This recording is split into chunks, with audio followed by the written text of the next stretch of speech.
Dr. Haji Saifullah Kamal LC. Alhamdulillah pada pagi hari ini disambut dengan cerahnya mentari ya. Hari ini alhamdulillah cerah. Mudah-mudahan kita mendapatkan, selalu bersyukur mendapatkan kenikmatan ya dari Allah Subhanahu wa taala yang harus kita perlu syukuri setiap detik, setiap saat. Salawat dan salam tak lupa selalu tersanjurkan kepada Nabi sallallahu alaihi wasallam. Allahumma shalli wa sallim wa barik alaihi. Alhamdulillah hari ini sesuatu yang luar biasa. Sebetulnya ini sehari-hari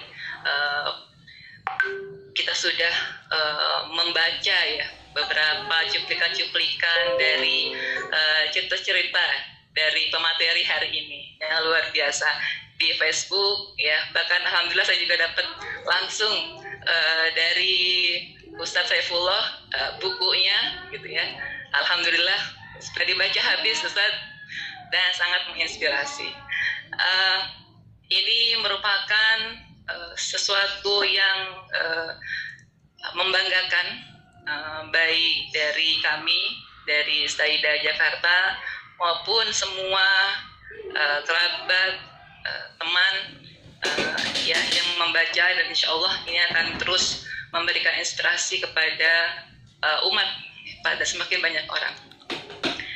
Buku ini berisi kumpulan kisah pendek tapi penuh makna ya, yang sebagian besar ditulis dari cerita berbahasa Arab ya Ustaz ya, bahasa Arab kemudian diterjemahkan karena beliau yang penerjemah bahasa Arab, jadi pastinya insya Allah betul-betul ya makna tersurat dan tersiratnya itu sudah menjiwai dalam cerita ini. Kemudian nah ini yang uniknya, ini bentuknya prosa, indah, pendek ya, tapi juga bermakna, inspiratif. Dan hanya memerlukan waktu beberapa menit itu kita bisa menghabiskan satu cerita. Ada beberapa cerita yang 2 halaman, 3 halaman gitu ya. Jadi kita duduk, kita baca dan kita terhanyut gitu. Bahkan beberapa WhatsApp group juga sudah mulai menyebarkan itu Ustaz. Ya. Baca gitu ya. Tapi ada rasa terhanyut dalam cerita, penasaran, ingin tahu lagi, kemudian merenung dari hikmah pembelajaran dari cerita tersebut. Nah ini yang mungkin yang disebutkan sebagai sastra yang sebenar. Kalau bahasa Melayunya sebenar ya, sastra yang sebenar gitu.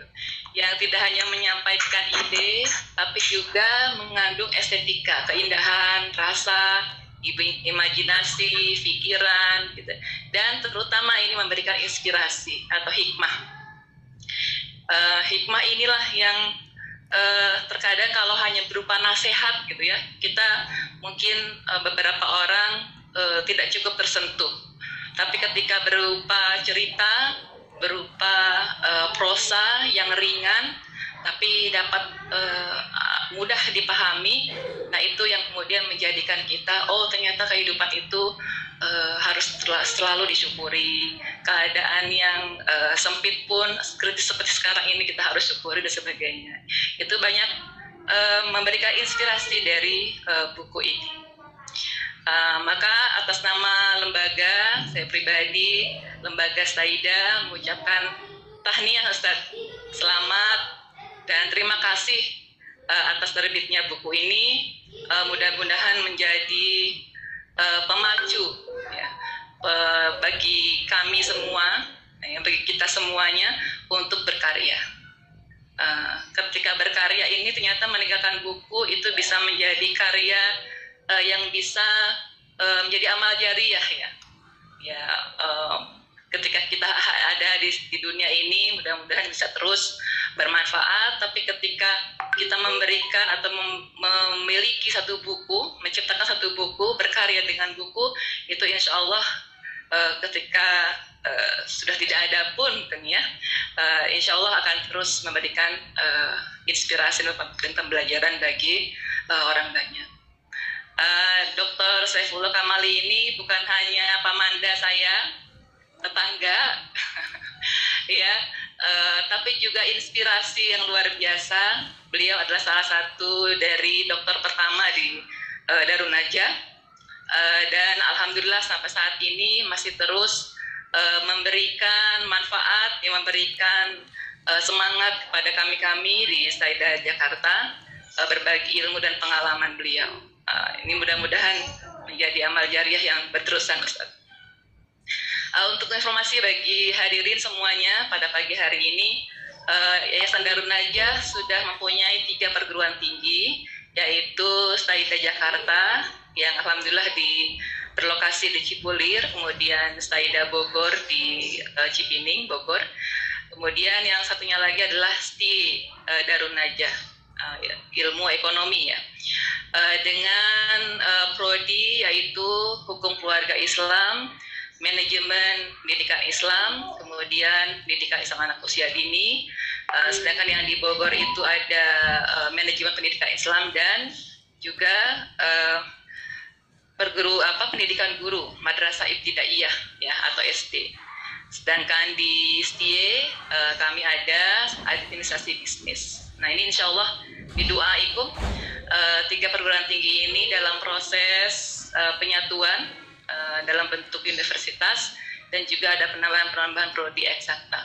Mohon doa dari para hadirin semua di sini, termasuk juga para dosen dan alumni. Mudah-mudahan kita selalu dapat memberikan manfaat, ya, baik secara pribadi maupun lembaga untuk terciptanya generasi Muslim. Insyaallah. Kita sama-sama buka bedah buku pada pagi hari ini dengan basmalah. Bismillahirrahmanirrahim. Selamat talabul ilmi, selamat berdiskusi Ustaz. Syukran kasiran atas waktunya. Assalamualaikum warahmatullahi wabarakatuh.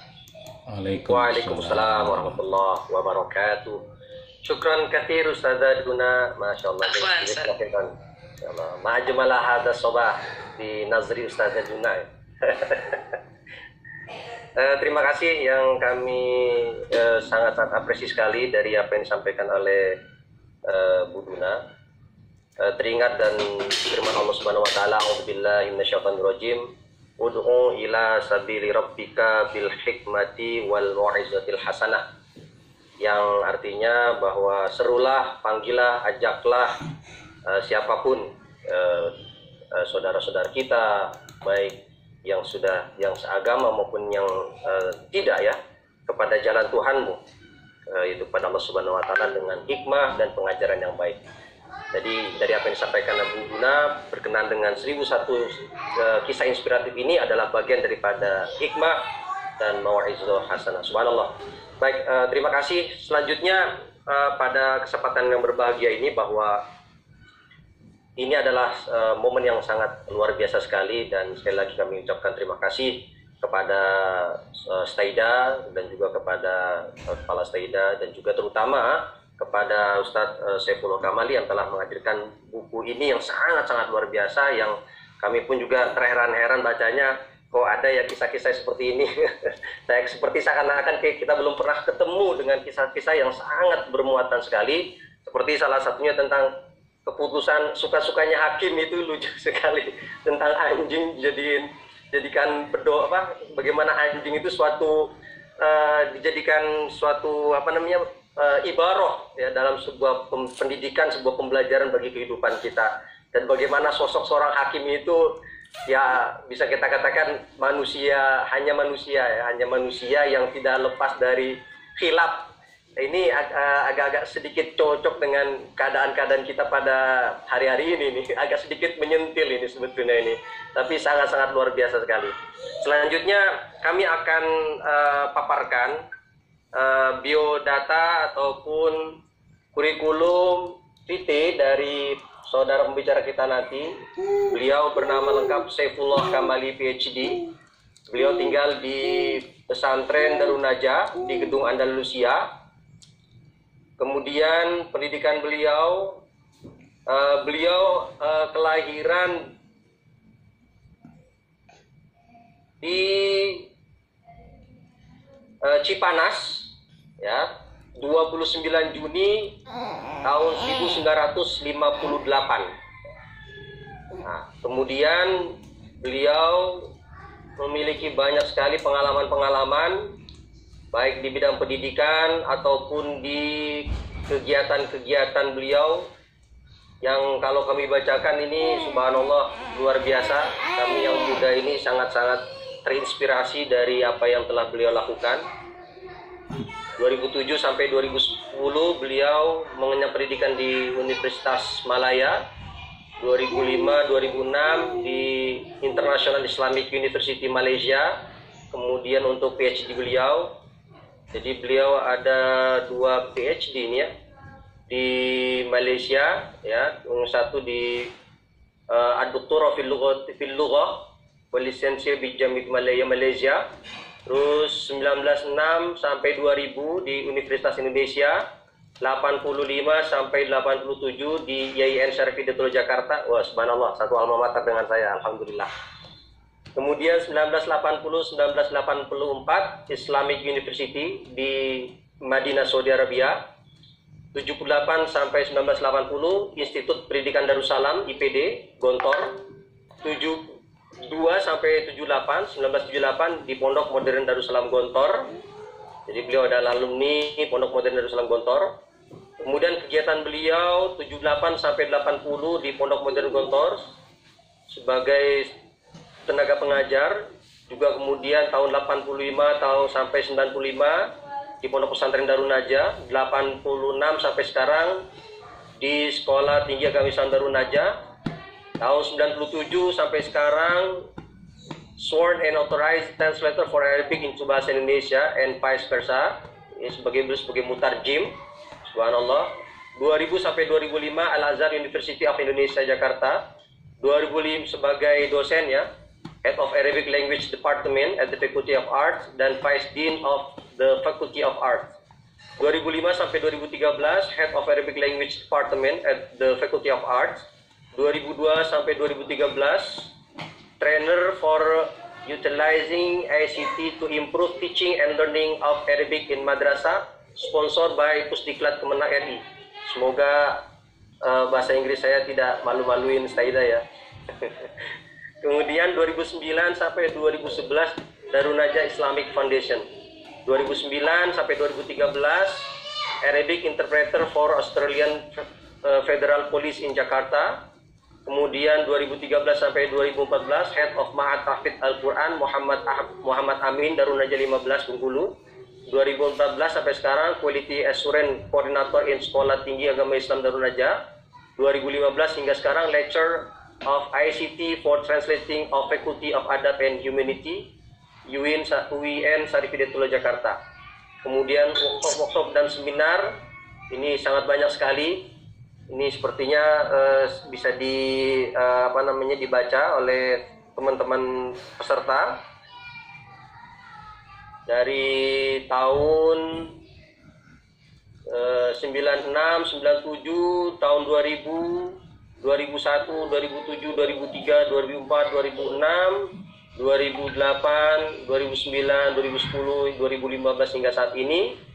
Kemudian beraneka ragam kegiatan dan beraneka ragam yang sudah beliau terjemahkan dari buku-buku, baik tentang ibadah, tentang misteri hidup, solusi Islam, pedoman pendidikan anak dalam Islam, kiat hidup bahagia dengan suami Anda, kiat hidup bahagia dengan istri Anda, karakteristik metode Islam, metode memahami as-sunnah dengan benar, 52 tanya jawab masalah haid, pengaruh wanita terhadap generasi kini dan esok, terapi Islam terhadap sihir dan rasukan setan, berobat dengan Al-Quran, 5 pokok pembahasan Al-Quran, jawaban lengkap tentang penawar mujarab, dan biografi Badiu'zzaman Nursi berdasarkan tuturannya dan tulisan para muridnya, dan yang pastinya yang saat ini kita saksikan bersama dan yang kita pegang yaitu 1001 kisah inspiratif. Dan ini mudah-mudahan akan sangat menarik sekali. Dari apa yang tadi kita bacakan paparan tentang personal identitas dari guru kita Ustaz Saifullah Kamali, teringat akan hadis Nabi khairun nasi ahsanum khuluqan wa anfa'uhum linnas. Jadi bisa kita katakan bahwa betapa Ustaz kita Ustaz Saifullah Kamali masuk dalam kategori yang hadis yang tadi kita bacakan, yaitu ahsanu khuluqan wa anfa'uhum linnas, bermanfaat bagi seluruh manusia, yang salah satunya bermanfaat dalam hal tulis menulis ini menjadi sebuah inspirasi. Jadi jauh sebelum tulisan ini personal dari guru kita Saifullah Kamali pun sudah menjadi inspirasi. Akan sangat baik dan lebih makin baik bila mana acara kita lanjutkan dengan pemaparan dari apa yang sudah memang kita rencanakan, dan marilah kita sama-sama simak paparan sederhana dari guru kita Al-Ustadz Dr. Saifullah Kamali berdasarkan buku yang telah beliau tulis. Falyatafaddal mashkuran ya Ustadzul Karim.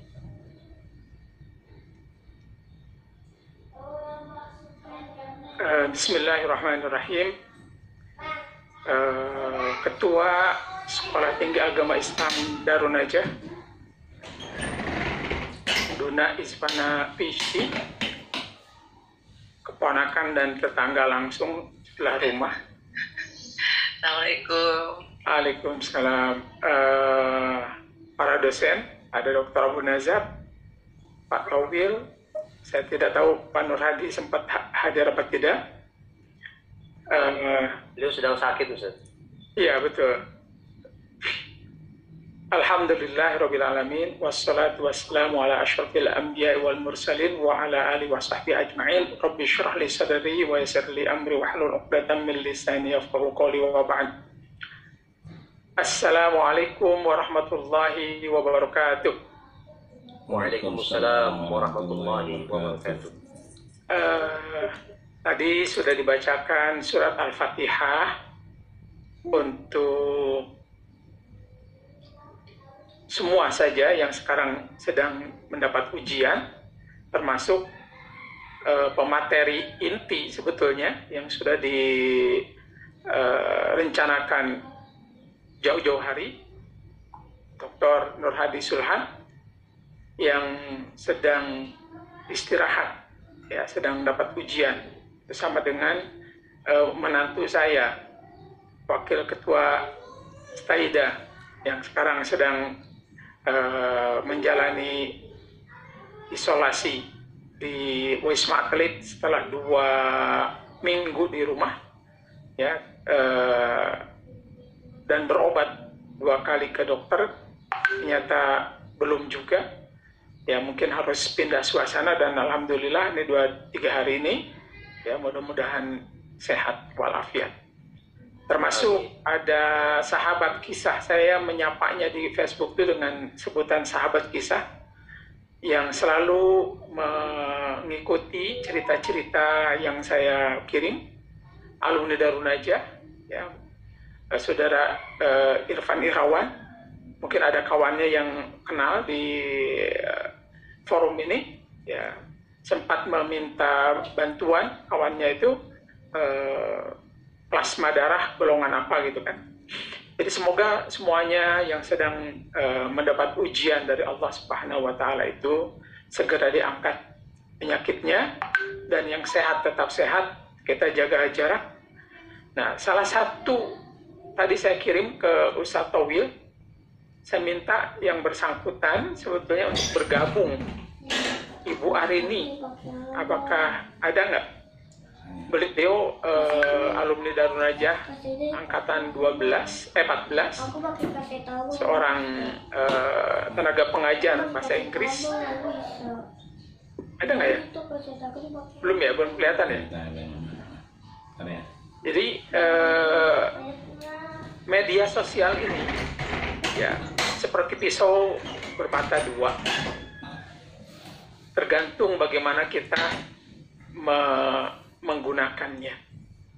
Ya, sebagian orang menggunakan dengan keinginan dan kecenderungannya. Nah, kita untuk kaum terdidik, lebih-lebih yang berlatar belakang pesantren, ya, kita manfaatkan. Ya, kita tidak perlu memusuhi teknologi. Ya, saya masih ingat tahun 90-an ketika internet mulai dikembangkan, itu banyak lembaga pendidikan yang sangat hati-hati, ya, karena awal-awalnya yang namanya internet itu memang hampir sama dengan game yang ada di warnet itu, ya lebih banyak negatifnya. Tapi ternyata ya kalau kita justru bermusuhan dengan teknologi, ya, sementara sekarang segala macamnya dikendalikan oleh teknologi, kita akan ketinggalan. Nah, dengan media sosial seperti ini, ya, saya menganggap bahwa namanya media. Sementara sosial ini menurut ahli sosiologi Islam Ibnu Khaldun, manusia terlahir sebagai makhluk sosial. Al-insan madaniyun bitabai, madaniyun sosial, makhluk sosial. Bitabai dengan sendirinya, mau tidak mau. Yang disebut bitabai itu tabaan, mau tidak mau, suka tidak suka. Manusia itu dilahirkan sebagai makhluk sosial.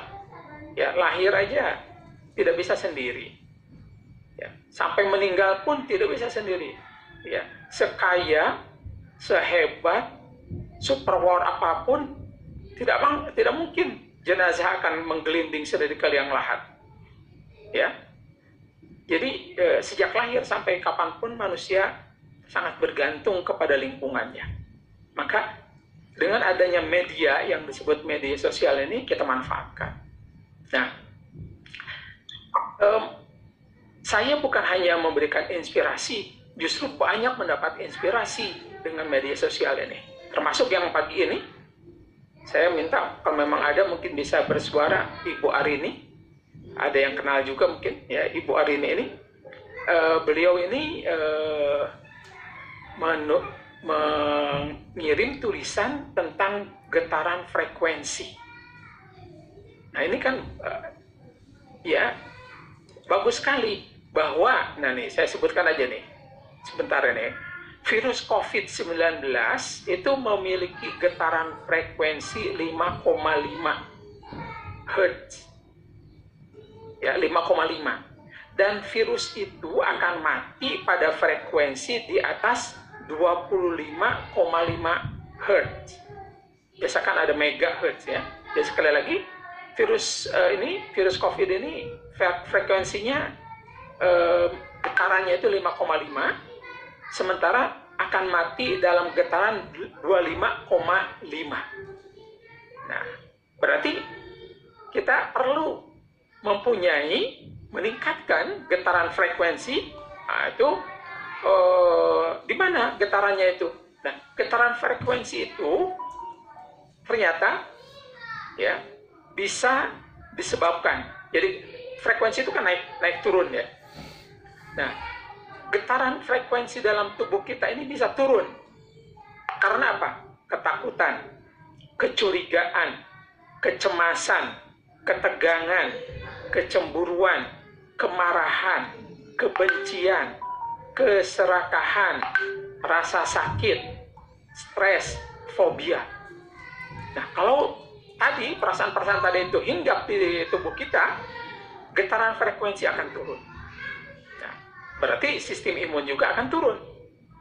Nah, kemudian frekuensi bumi ya yang kita huni sekarang ini mempunyai frekuensi 27,4 Hz. 27,4 Hz.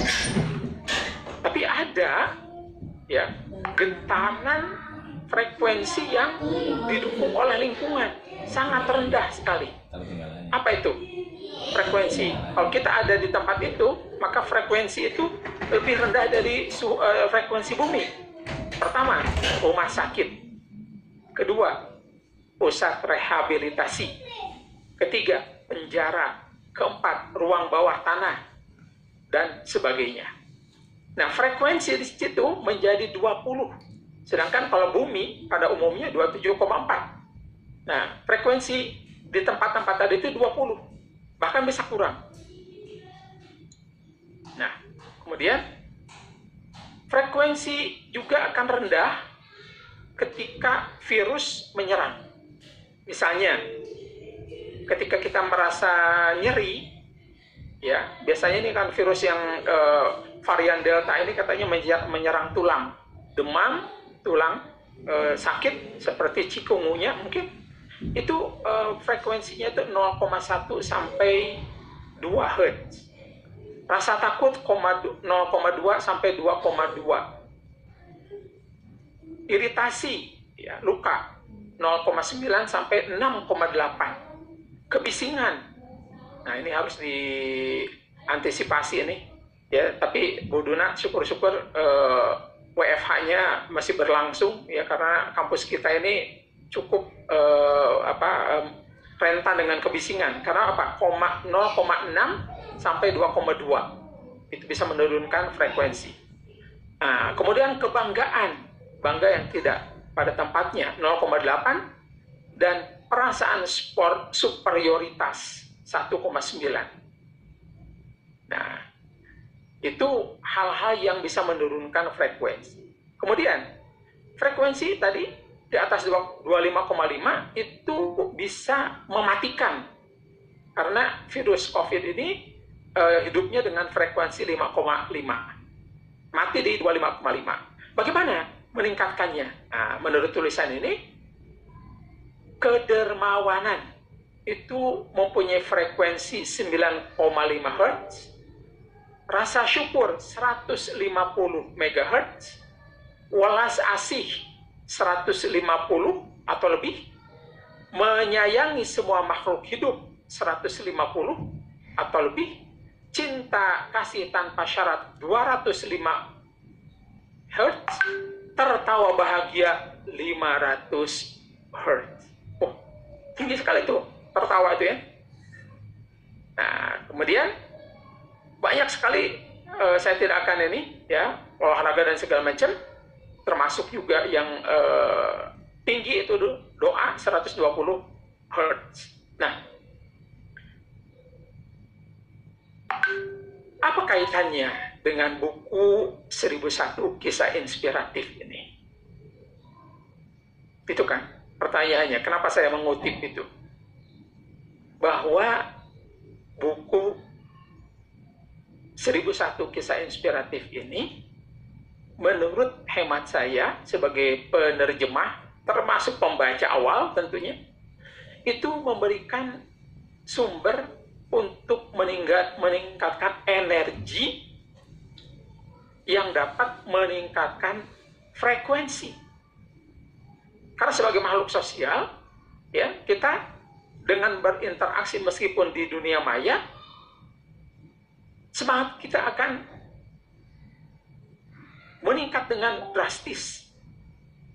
Nah, sebagai rasa syukur saya, hari ini tepat 10 Juli 4 tahun lalu, pada jam seperti ini, ya, saya sedang berada di ruang operasi rumah sakit Pertamina. Setelah 20 hari, kalau tidak salah, menunggu persiapan, ya, tepat 10 Juli.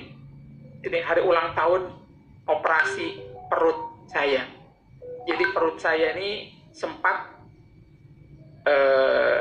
diobrak-abrik, isinya semuanya dikeluarkan, ya, karena ada tumor ganas alias kanker bersarang di usus besar, yang tadinya hanya diusahakan operasi kecil, polipetektomi apa namanya istilahnya, dengan memasukkan 3 alat kecil ke perut, ya. Jadi perut itu dibolongi 3, 1 gunting, 1 penyedot, 1 senter. Ternyata tidak berhasil, ya, karena posisi usus itu jauh di bawah, sehingga akhirnya tetap dioperasi, dibedah.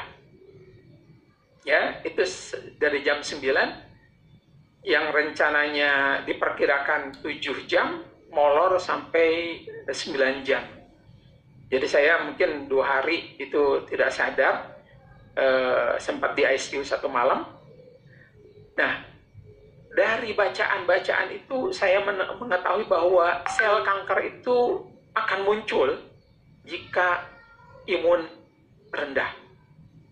Salah satu imun rendah itu tadi yang disebutkan, ya, kondisi pikiran.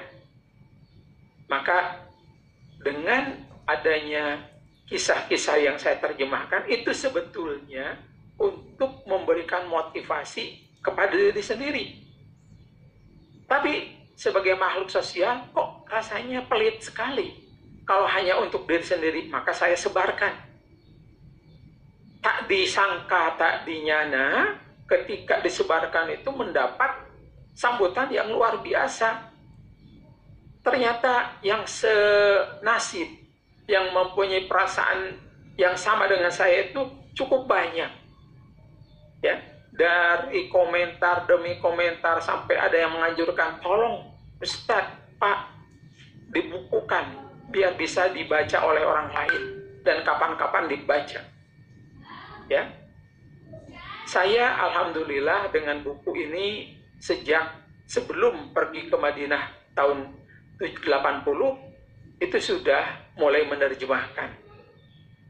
Ya, tahun 84 pulang dari Madinah menerjemahkan dan diterbitkan. Hanya saja waktu itu sebagai penerjemah saja. Tidak memikirkan untuk menerbitkan, apalagi memasarkan. Ya, karena permintaan. Jadi menerjemahkan itu orderan dari dari penerbit. Ya, dibayar, udah, tidak mikirkan ya laku berapa, ya pulang modal itu tidak. Itu sampai tahun 96. Ya, sekitar 30-an lah. Seingat saya yang paling ingat itu 30 buku. Ya, dipasarkan oleh penerbit. Ya, saya hanya store terjemahan saja. Berbeda dengan yang sekarang. Ya, zaman susah sekarang ini kan. Ya, mana ada penerbit yang mau. Ya, kalau memang tidak tidak bakal kembali modal. Ya, maka berusahalah dengan sendiri. Ya, alhamdulillah ada yang membantu. Ya. Nah, kalau namanya penerbit novel ya yang namanya sudah dikenal banyak, itu kan cetak minimal mungkin 2-3 ribu, sehingga ongkos cetaknya murah, distribusinya juga dengan sistem. Karena ini kan mesti tingkat bukan profesional dari segi penerbitan dan pemasarannya. Oleh karena itu terima kasih saya dalam hal ini kepada yang saya sapa sekali lagi sebagai sahabat kisah ya yang telah membeli. Ya, saya hitung-hitung itu sebagai iuran lah. Ya, sama-sama kita menerbitkan, sama-sama mendistribusikan, sehingga alhamdulillah dari Aceh sampai ke Papua itu sudah memiliki buku tersebut. Nah, sebelum saya melanjutkan, ini kan tentang latar belakang. Saya sudah menghubungi beberapa orang karena judulnya ini sekarang ini kan bedah buku. Ya, ada sejumlah sahabat setia yang saya gabungkan dalam sahabat kisah itu, yang ketika acara peluncuran buku belum sampai ke tangan mereka. Berbeda dengan acara sekarang. Judulnya kalau sekarang ini kan memang bedah buku. Saya sudah mengundang beberapa rekan, ya, ada yang alumni Darun Najah, ada yang baru kenal di Facebook, belum pernah jumpa, ya, ada yang beberapa mahasiswa bimbingan saya dari UIN, ya, maka saya mungkin akan meminta beberapa saat, ya, dengan singkat, ya, meskipun kita ini juga punya waktu, kepada rekan-rekan, ya. Oh, ini sebentar, ini ada Dr. Wawan, MKes katanya, salam kenal, Masya Allah, ya. Jadi saya akan lebih banyak mungkin waktu ini untuk yang sudah membaca, ya, yang sudah terdaftar terlebih dahulu, bahwa tadi Ibu Duna sudah membaca habis katanya kan. Nah, di antara para sahabat kisah ini, ya, yang mengharukan ini, ada seorang dosen, sama-sama seperti Saida. Ya, mungkin waktu yang saya pertama akan diberikan, kebetulan alumni Darun Najah, beliau sekolah pimpinan dan dosen sekolah tinggi ilmu tarbiyah, ya, mempunyai pengalaman tersendiri mungkin dengan buku yang dibelinya itu. Oleh karena itu, waktu pertama saya belikan untuk Pak Dodi. Sudah bergabung belum? Setelah ini mungkin ada Ibu Suadah Zen sebagai ibu rumah tangga yang juga memberikan inspirasi yang luar biasa kepada saya. Pak Dodi, oke. Terima kasih, silakan Pak Dodi, langsung saja.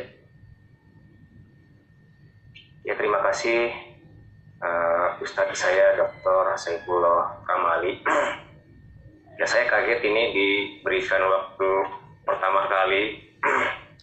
Ya, saya juga ingin sampaikan ini pagi pertama saya bisa duduk, Ustadz.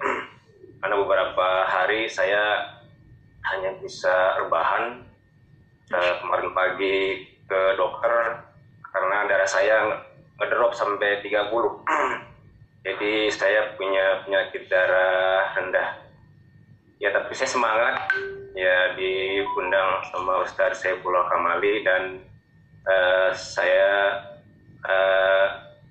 tadi dengar kutipan dari teman seangkatan saya hari ini bahwa bersedekah, senang, dan sebagainya itu bisa meningkatkan frekuensi, sehingga ya saya kira bukan hanya COVID tapi hal-hal lain juga bisa bisa hilang dari dari tubuh kita. Jadi saya membeli buku ini 5 eksemplar ya, dan memang saya niatkan 3 diantaranya itu untuk mahasiswa saya yang di 2 minggu yang lalu itu sudah menjalankan ujian skripsi. Tapi jauh sebelum ujian skripsi itu satu atau beberapa kisah sudah saya sampaikan dengan memberikan tautan Facebook Ustadz Saifullah Kamali ke grup saya dan mereka. Itu yang paling saya ingat adalah tentang mahasiswa yang harus bertempat tinggal di pinggiran hutan ya Ustadz ya, pinggiran hutan untuk menulis skripsi yang akhirnya didatangi oleh gadis remaja SMA dan kemudian harus menahan diri luar biasa agar tidak tergoda dengan membakar salah satu dari jarinya. Ya mereka memang, saya yakin mereka terinspirasi. Jadi bukan hanya gadis atau bukan hanya laki-laki yang menggoda akhir dari studi mereka, tapi apapun yang bisa menghilangkan fokus mereka untuk menyelesaikan studi itu memang harus ditinggalkan. Dan dengan meninggalkan hal-hal yang dosanya besar itu, akhirnya di cerita itu ya mereka tahu bahwa kita mendapatkan kemuliaan dari Tuhan, kemudian kita mendapatkan kehormatan dari orang tua si gadis, kita mendapatkan pekerjaan, dan pada akhirnya kita mendapatkan si gadis itu sendiri dalam keadaan suci, sama-sama suci. Baru kemudian ya sekitar 2 minggu yang lalu itu memang saya bawa 3 buku ini, dan akhirnya saya maksa ujian skripsi itu untuk ngomong. Awalnya memang saya ketua Sekolah Tinggi Ilmu Tarbiyah Ya Amal Tangerang, kemudian sudah digantikan dan sekarang ketua LP3M. Sebagai ketua LP3M ya saya berhak untuk ngomong, dan saya bawa langsung 3 bukunya, bahwa 3 skripsi terbaik itu akan saya berikan ke mereka. Dan juga saya sampaikan ke mereka, ini penulisnya adalah Ustadz saya selama saya nyantri di Darun Najah dari 1985 sampai 1991, orang yang menginginkan hidupnya di usia Nabi 63 itu bermanfaat buat semua. Dan inspirasi saya buat mereka itu adalah dalam keadaan genting sekalipun, cobalah untuk bermanfaat kepada siapapun. Itu yang saya sampaikan ke mereka, dan semoga setelah lulus S1 ini mereka mengikuti jejak Ustadz saya Saifullah Kamali untuk menulis untuk menerjemahkan. Dan saya yakin sekali bukan hanya kemampuan menerjemahkan, tapi juga kemampuan menyeleksi berbagai macam cerita itu, yaitu membutuhkan intelektualitas luar biasa. Ya, kemudian tadi yang sudah sampaikan Ustaz Saifullah Kamali, setelah diseleksi, setelah diterjemahkan, ternyata menimbulkan inspirasi bagi bagi banyak orang. Tapi juga bukan cuma buat mahasiswa saya sebetulnya, ya buat istri saya. Ada begitu banyak cerita yang kalau diposting di Facebook itu saya bacakan ke istri saya, terutama tentang kejujuran, ya tentang kehidupan kita di rumah tangga. Dan salah satu hal yang menarik adalah doa dari orang yang ditendang itu ya di pinggir jalan oleh laki-laki, oleh sepasang kekasih itu, yang satu cantik yang satu ganteng, hanya dengan menengadahkan tangan karena dia dizalimi, ya akhirnya laki-laki itu wafat. Itu beberapa hal yang bisa saya sampaikan. Ustaz saya yang mulia Dr. Saifullah Kamali, yang jelas saya pengen usul ke Ustaz Saifullah Kamali bahwa setiap orang termasuk yang di sini pasti punya banyak cerita pengalaman pribadi yang sangat inspiratif, dan saya kira itu bisa disumbang ya kepada Ustaz Saifullah Kamali. Siapa tahu satu di antara cerita itu bisa nanti bisa dimasukkan ke buku-buku berikutnya, sehingga bukan hanya jadi 1001 kisah inspiratif, tapi tapi bisa lebih. Ya, dan saya yakin bahwa cita-cita yang nanti akan dikontribusikan itu jelas demi Allah, itu tanpa bayaran apapun, karena memang tujuannya adalah menimbulkan inspirasi pada siapapun. Saya punya cerita terakhir, saya pikir ini inspiratif atau tidak. Jadi waktu itu kira-kira 2 minggu sebelum ujian skripsi di Universitas Gajah Mada itu, saya jalan-jalan ke sekitar lampu merah UIN, dulu IAIN ya, dulu IAIN, itu antara Fakultas Usuluddin sama Fakultas Adab, itu ada lampu merah. Itu kemudian ada sesosok orang yang sangat saya kenal, tapi saya heran kenapa sosok ini ada di dekat lampu merah. Kemudian saya puterin dia, dan dia juga ikuti langkah-langkah saya. Mungkin dia bingung kenapa ada orang yang memperhatikan dia. Sampai akhirnya dia tanya ke saya, "Kamu siapa? Kamu kenapa ngeliatin saya?" Kemudian saya saya bertanya lagi, ini betul ya Ustadz Mahrus Amin? Dia bilang, "Iya, saya kan Mahrus Amin loh. Saya santri Ustadz. Kenapa Ustadz pagi-pagi setelah subuh tuh ada di sini?" Nah, kemudian ternyata dia sedang menginap di Mandala Bakti Wanita Tama, memang persis di belakang IAIN Sunan Kalijaga. Dan kemudian dia menawarkan ke saya, "Kosmu di mana?" Kita ke kosmu. Kemudian beliau ke kos saya. Kemudian di kos saya itu kita berdoa agar ujian tesismu itu bisa lancar. Kemudian kita sama berdoa, dan 2 minggu setelah itu saya menelpon beliau lagi agar minta didoakan agar ujian tesis saya lancar, dan alhamdulillah lancar luar biasa. Karena ketika ujian tesis saya tidak ditanyakan apapun, karena menurut saya sudah berikan hal terbaik di tesis itu kepada dosen-dosen saya. Jadi buat apa ujian tesis itu harus persulit? Dan saya kira salah satunya adalah dari berkah ustadz saya yang mendoakan kehidupan saya dan ilmu saya. Saya kira itu saja. Mohon maaf kalau kepanjangan, dan terima kasih sekali lagi kepada ustadz saya yang mulia Dr. Saifullah Kamali. Saya minta doanya agar 3 buku yang diberikan ke mahasiswa terbaik saya itu bisa menjadi inspirasi buat mereka pada usia yang lebih muda, bisa menulis yang minimal setara dengan kisah inspiratif yang sudah saya berikan ke mereka. Salam hormat, salam ta'zim kepada ustadz saya, kepada kakak kelas saya, kepada adik-adik kelas saya, dan siapapun yang pada pagi ini mengikuti acara ini. Terima kasih. Assalamualaikum warahmatullahi wabarakatuh. Waalaikumsalam warahmatullahi wabarakatuh. Masya Allah, luar biasa. Sebagai informasi, mungkin awalnya kisah-kisah saya ini kan dikirim di halaman Facebook secara umum. Kemudian untuk mempermudah dan mengontrol sejauh mana tulisan itu dibaca, saya disarankan lagi-lagi oleh inilah hikmahnya bersosial itu, dibuat halaman khusus. Maka setelah peluncuran buku itu, saya buat halaman namanya Sahabat Kisah, termasuk Pak Dodi, ya, dan rekan-rekan yang bergabung di sini pada umumnya sudah.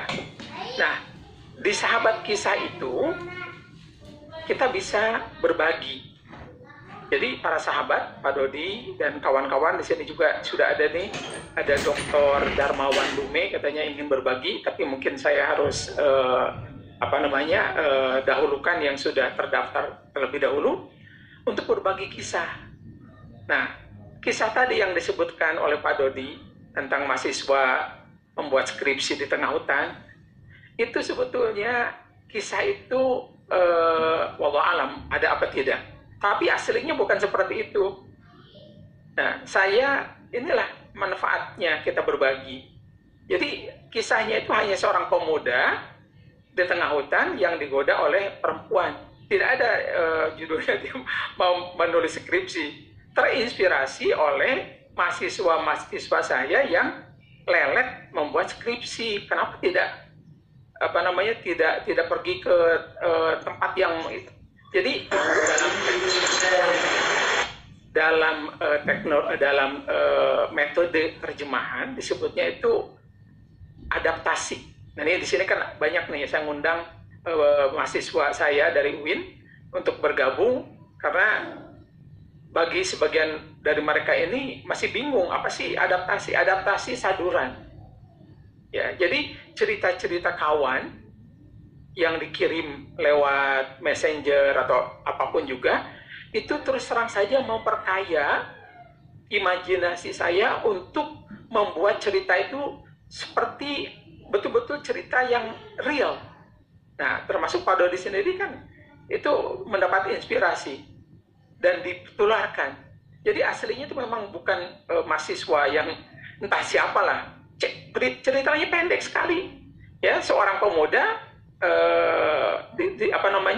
didatangi seorang gadis, kemudian si pemuda itu ingin berbuat maksiat, itu ceritanya seperti aja. Kemudian jarinya setiap kali dia ingin bangun untuk menggoda perempuan itu, jarinya dibakar sampai tercium oleh si putri itu, ya. Nah, itu rekaan. Oleh karena itu, cerita ini akan sangat manis, akan banyak. Ya, saya astagfirullahaladzim, tidak ingin memuji diri sendiri. Tapi ini adalah sebagai bukti bahwa imajinasi itu diperlukan dalam menerjemahkan. Dan ini yang saya nikmati sekarang, karena dari tahun 97 sampai sebelum menerjemahkan kisah, saya penerjemah yang terkungkung, yang tertahan. Karena penerjemah bersumpah itu kan menerjemahkan apa adanya. Teksnya itu teks hukum, ijazah, transkrip nilai, akte lahir, SKCK, kan tidak bisa kita bermain imajinasi di situ kan. Apa adanya, kering, bahasanya bahasa kering. Nah, begitu menerjemahkan kisah ini nikmat sekali. Ya, dan memang ada metode yang boleh diterapkan, yaitu adaptasi. Ya, ceritanya karena pesannya itu adalah pesan universal, ya kita adaptasi dengan nama, ya banyaklah di seri kedua, ketiga itu yang saya Indonesiakan, saya Jawakan nama-namanya, ya. Orang mengira itu terjadinya di Indonesia, padahal terjadinya awalnya di Timur Tengah. Nah, itu adaptasi. Nah, inspirasi ini yang membuat saya terus bersemangat. Lebih-lebih kalau ada komentar, ya salah satunya mungkin saya akan minta dengan hormat Ibu Suada Zen, juga alumni dari Darun Najah. Beliau, saya dapat inspirasi semalam itu ketika saya katakan mohon doa supaya 1001 ini betul-betul terwujud, 1001 judul dalam usia, saya katakan ini 63 ini kan berpacu dengan waktu, tidak tahu kapan ajal. Nah, beliau mengatakan ayahnya itu usia 92 masih menulis. Oh, berarti saya ya belum terlalu tua dibandingkan dengan usia ayahanda Ibu Suadah. Ibu Suadah Zen, apakah masih bergabung? Silakan, Ibu Suadah. Di-unmute, ya. Bismillahirrahmanirrahim. Assalamualaikum warahmatullahi wabarakatuh. Waalaikumsalam warahmatullahi wabarakatuh. Alhamdulillahirabbil alamin wassalatu wassalamu ala sayyidina Muhammadin alladzi jaa bil haqqil mubin wa arsaltahu rahmatan lil alamin. Alhamdulillah, saya ucapkan terima kasih atas kehormatan yang diberikan oleh Dr. Haji Saifullah Kamali, PhD, kepada saya. Semalam saya agak surprise gitu ya, dihubungi karena Ustaz Saifullah Kamali di waktu di Lunaja saya merasa terlalu tinggi gitu, jadi ketika dihubungi surprise benar-benar. Alhamdulillah juga di sini saya bersyukur kepada orang tua saya atas kebiasaan-kebiasaan yang diberikan kepada kami anak-anaknya untuk membaca buku. Jadi dari kami kecil itu sudah biasa mencari apa saja untuk dibaca, bahkan bungkus-bungkus belanjaan pun kita baca gitu.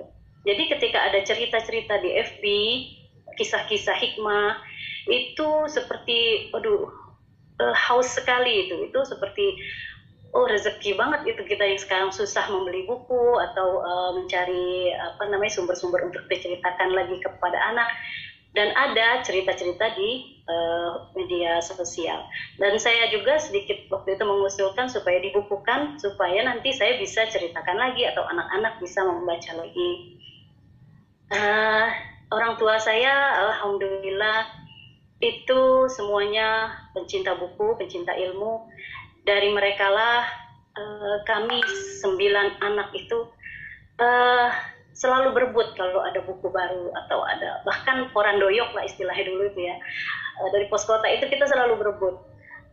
Di situ inspirasi dari ibu saya, dia tahu table manner, dia tahu keterampilan berumah tangga, itu dari buku. Jadi kalau misalnya sekarang ada buku-buku kami kumpulkan, anak saya mau baca kapan saja, itu malah saya wajibkan 1 buku. Itu alhamdulillah mereka semangat. Kemudian ayah saya juga selalu menulis apa saja yang dia alami, dia apa saja itu selalu ditulis. Dan dijadikan buku, dicetak. Alhamdulillah setelah dicetak itu dikaji lagi di tempat majelis-majelis.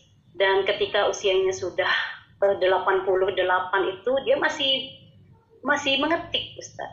Mengetik pakai brother gitu ya, mesin tik brother. Dan kita akan salin di komputer, lalu kakak yang lulusan bahasa Indonesia di Unsri itu mengedit, dan saya juga membantu di penerbitan, mengedit, lalu dicetak. Alhamdulillah itu jadi amal jariah almarhum. Hingga hari ini masih cetak ulang. Dari buku yang ini saya sangat banyak inspirasi yang saya ambil. Salah satunya itu kisah racun untuk suami. Kisah racun untuk suami itu inspirasi untuk kita para istri supaya bisa menjaga keharmonisan rumah tangga, menjaga akhlak, menjaga mulut. Bahkan ketika suami pulang itu pelajaran dari ibu saya. Kalau suami pulang tidak boleh langsung kasih anak supaya digendong atau tanyain macam-macam, ngadu, curhat, nggak boleh. Servis dulu, kasih minum dulu, biar dia tenang dulu, dia segala macam enak, baru kita cerita. Itu kan hanya dari mulut ke mulut, tidak bisa kita ajarkan lagi ke anak-anak. Untuk sekarang ini anak-anak kan sudah dengan dunia masing-masing. Tapi kalau ada buku, dengan buku ini kita bisa baca loh itu, atau kita geletakin aja dia bisa cerita. Dan itu kita bilang bahwa ini benar loh. Ini benar, ya, saya diajarin begitu, dan itu akan meminimalisir konflik di rumah tangga. ketika kita bisa menjaga mulut, menjaga memanjakan suami di rumah. Kemudian ada yang ke-50 itu kekuatan doa, Ustaz. Itu membuat kita tuh semangat berkarya, untuk Ustaz juga berikhtiar, karena kita saling mendoakan kebaikan pada anak, pada suami, pada istri, pada guru-guru. Karena semua yang kita ikhtiarkan hari ini, semua hasil nanti dari Allah. Allah nanti yang akan memberikan hasilnya. Jadi cita-cita Ustadz untuk menulis di usia yang 63, yang kata Ustadz udah di ujung itu, insya Allah kalau Allah takdirkan lanjut, insya Allah ini akan lanjut sampai 1001 kisah, bahkan lanjut seterusnya.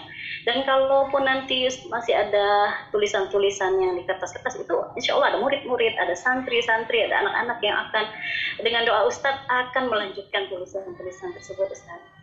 Jadi kisah di FB yang kita nikmati sekarang itu alhamdulillah mudah dibaca, dicerna, mengalirnya enak, seperti kita bercerita aja, kita bacakan lagi itu enak untuk anak-anak juga, gitu Ustadz. Jadi saya pribadi menunggu karya-karya Ustadz yang kedua, yang ketiga dan seterusnya hingga 1001 kisah yang akan datang. Sekian Ustadz. Wassalamualaikum warahmatullahi wabarakatuh. Waalaikumsalam warahmatullahi wabarakatuh. Terima kasih banyak Ibu Suada Zen. Seperti ada dikatakan, ya beliau ini salah satu yang menganjurkan, termasuk adik saya yang ada di Australia, Perth, itu juga menganjurkan supaya dibukukan. Ya alhamdulillah baru satu ini. Nah, kekhawatiran saya tidak sampai itu saya kira manusiawi. Ya, awalnya seperti saya jelaskan ketika peluncuran buku ini dibukukan dengan judul awalnya itu kumpulan kisah inspiratif. Udah satu buku lah, siap dikirim ke penerbit atau dilamar penerbit. Selesai satu buku naskahnya itu, ternyata saya kan berlangganan di Facebook ini beberapa grup berbahasa Arab. Setiap saya baca, ya ada cerita baru, kok bagus, menyentuh, dan ya sebelum memberikan inspirasi kepada teman-teman, para sahabat, terlebih dahulu menginspirasi untuk diri saya sendiri. Kok ini bagus. Sayang kalau tidak diterjemahkan, sayang kalau tidak bagikan, ya, karena menyentuh sekali untuk kehidupan saya, pribadi saya, keluarga. Sehingga ini 160 kisah sudah siap dikirim ya dengan judul kumpulan kisah inspiratif. Tapi setiap hari menemukan, saya katakan kalau kumpulan kisah habis dong. Nah, terinspirasi oleh kisah klasik bahasa Arab yang sampai sekarang dibukukan, diterjemahkan berbagai bahasa, difilmkan, ya 1001 kisah 1001 ya cerita 1001 yang bahasa Arab itu. Maka terinspirasi oleh itu saya beri nama 1001 kisah inspiratif dengan tujuan sampai ke 1001 kisah. Nah alhamdulillah di komputer saya ini sekarang sudah ada naskah sampai ke seri keempat, Ibu Suada. Ada 260 judul yang sudah siap. Ya, seri 2 dan 3 sedang diolah oleh penerbit. Mungkin nanti terbit secara bersama-sama sehingga nanti ada trilogi. Sementara trilogi ya, seri 1, 2 dan 3. Nah, kekhawatiran itu ya tadi saya jadi tambah semangat lagi bahwa ayahanda ketika usia 92 masih berkarya. Nah, saya mudah-mudahan mohon doa dari semuanya seperti ayahanda Ibu Suada ini ya bisa terus berbagi. Karena bukan hanya menerjemahkan seperti Pak Dodi katakan tadi, memang saya harus menyeleksi. Kisah yang saya baca banyak sumbernya. Kemudian tidak seluruh bahasanya itu bahasa yang enak dibaca. Nah, inilah sebagai jawaban sekali lagi untuk beberapa sahabat yang menganjurkan kisah itu dibukukan versi 2 atau 3 bahasa Arab, Indonesia, Inggris. Nah, untuk bahasa Arabnya saja seperti kita semua lah. Ya, meskipun orang Indonesia ketika menulis di media sosial itu kan bahasa Indonesianya tidak seluruhnya harus taat asas ya, KBBI-nya, PUEB-nya, ya suka-sukanya. Itu juga orang-orang Arab tidak seluruhnya pandai menulis, maka membacanya diperlukan memang tekunan sendiri. Itu dari segi bahasanya. Ada yang menggunakan dialek Mesir, Suriah, dialek Maroko, ya. Sementara kita di sekolah ini kan belajar dan mengajarkan bahasanya bahasa Fusha, itu dari dialeknya. Kemudian dari tata bahasanya, imlanya, tulisannya, itu mereka tidak peduli. Ada hamzahnya itu wasal atau apa, ya gramatikanya juga acak-acakan. Maka dengan segala kerendahan hati, ketika Bapak Ibu para sahabat kisah ini menikmati kisah dalam bahasa Indonesia, itu ibaratnya kumpulan bahan yang tadinya berantakan di meja dapur, ya, yang ketika diambil itu memang tidak akan masuk ke mulut. Saya pilih satu persatu, saya ramu untuk dimasak. Jadi yang sampai ke buku Bapak Ibu sekarang di rumah itu hasil olahan masakan yang tadinya berserakan, yang mungkin tidak bisa masuk ke mulut, gitu. Ya, jadi diseleksi dan sedemikian rupa. Nah, oleh karena itu sampai saat ini belum terpikir untuk menyertakan bahasa Arabnya, karena itu diperlukan penyuntingan yang memerlukan waktu. Nah, selanjutnya, kalau tadi Pak Dodi memang dulu pernah belajar di Darul Najah, Pak Dodi itu dosen, sekarang angkatan 14, Ibu Suada Zen juga